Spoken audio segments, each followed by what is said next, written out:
Ya pemirsa, tertangkap edarkan sabu, oknum security berinisial MA ditangkap anggota Satres Narkoba Polres Ogan Ilir. Dari tersangka, petugas mengamankan barang bukti sabu sebanyak 19 paket.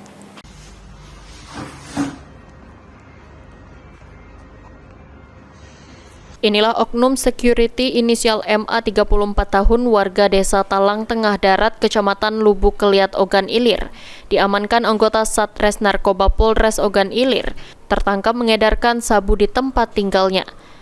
Dari tangan tersangka, polisi berhasil mengamankan 19 paket sabu seberat 4,61 gram, 1 timbangan digital, 1 bol plastik klip, 1 sekop pipet plastik, serta beberapa wadah yang digunakan untuk menyimpan barang haram narkoba, 1 unit ponsel, serta uang tunai sebesar 260.000 hasil transaksi narkoba.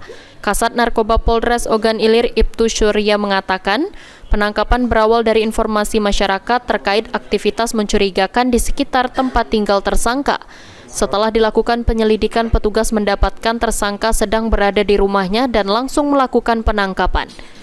Atas perbuatannya, tersangka dijerat dengan pasal 114 ayat 1 atau 112 ayat 1 Undang-Undang RI nomor 35 tahun 2009 tentang narkotika. Polisi juga masih melakukan pengembangan untuk mengungkap kemungkinan adanya jaringan lain yang terlibat. Untuk pelaku atas nama Misra Aryansa bin Jailani.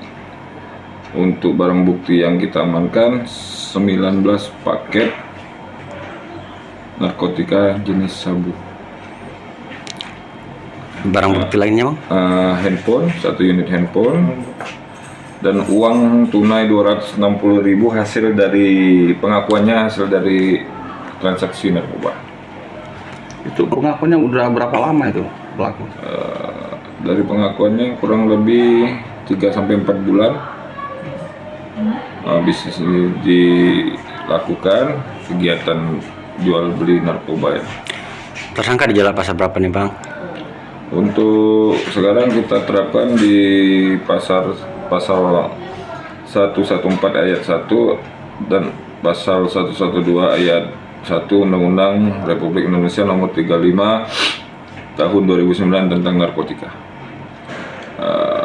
Maksimal bisa sampai 20 tahun. Ahmad Romawi, PAL TV.